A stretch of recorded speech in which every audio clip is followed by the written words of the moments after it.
The experience of not belonging can manifest itself in different ways. You may not have belonged to the popular groups at school, or perhaps you don't belong to a certain religious community. Maybe you're the town's fool, or your family doesn't want to see you anymore. Whatever it is, not belonging can be painful, lonely, lead to feelings of disconnect, and it may be a lot harder to get things done when you never enjoy the benefits of in-group preference.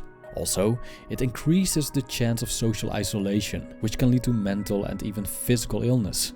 But not belonging in itself has its benefits as well. Let's talk about them.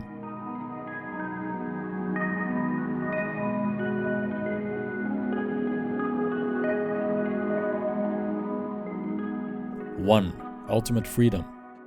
Groups can not only restrict the way we think and speak, but our physical movement as well. Perhaps they prohibit us from entering certain places, like buildings or even countries. Or we have to eliminate certain things from our diet, simply because of the group's ideology, whether or not supported by logic and reason. Admittingly, many things that groups prescribe can be very good for you, but that doesn't mean that we need the group's ideology to live a good life. Every ideology is contrary to human psychology, said French-Algerian philosopher Albert Camus, so we might sell ourselves short by engaging in ideological obedience.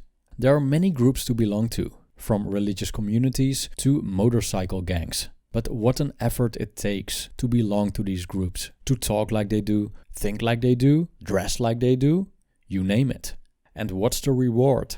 Well, that you belong. Thus, you are surrounded by people that conform to each other based on certain characteristics. Essentially, it's a form of safety. However, not belonging to a group grants us the freedom to look how we want, dress how we want, associate with and love who we want, think and say what we want, thus being an ideologically independent thinker that is not encumbered by a group's narrative. Now, that's what I call freedom. Paradoxically, this also gives us the freedom to actually associate with and be part of a group of our own preference. 2. Less in-group preference, more universal love. In Buddhism, there's a practice called metta. Metta means loving kindness. Now, this loving kindness is not selective.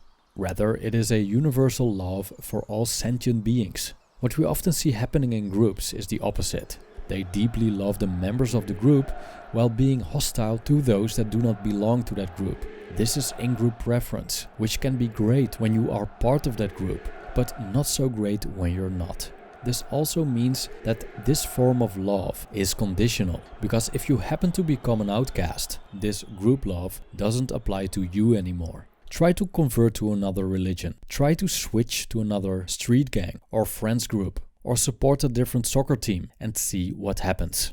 Now, if you don't belong to a certain group in the first place, you don't receive love from the same people, but you don't have to give it to the same people either. You are free to distribute your love to whomever you want. From this position, you can develop compassion for humanity as a whole, or like the Buddhists do for all sentient beings. I quote, "Just as a mother, at the risk of life, loves and protects her child, her only child, so one should cultivate this boundless love to all that live in the whole universe, extending from a consciousness sublime upwards and downwards and across the world, untroubled, free from hate and enmity." 3. Self-actualization above conformity. When I started this channel, I made a highly criticized video about an idea called the Sigma male. According to this idea, the Sigma male does not identify with a specific place in the hierarchy, or with a group for that matter. His way is using the hierarchy to his advantage, while maintaining his independence and autonomy. This could apply to females as well, of course, called the Sigma female. Now, the person I described is someone who chooses self-actualization above conformity. Because, let's face it, both processes take effort. It takes energy to conform to what the herd perceives as the norm.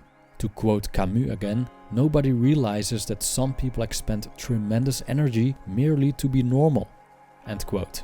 People need each other to some extent. For example, I'm happy to belong to the Kingdom of the Netherlands as a citizen and all the benefits that come from that. And it's also part of my identity. But aside from abiding the law and conforming to some local customs in public places, I have great freedom in how I arrange my life and also in choosing my values. Now, I don't think that conformity is always a bad thing. In some cases, it is necessary for practical reasons.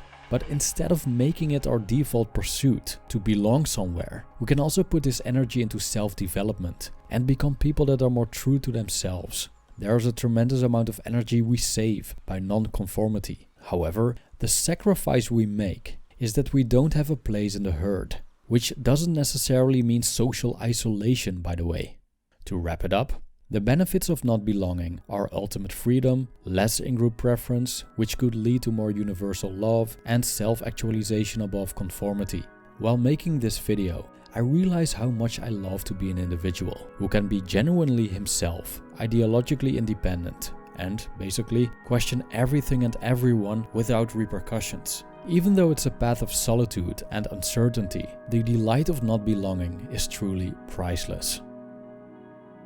Thank you for watching.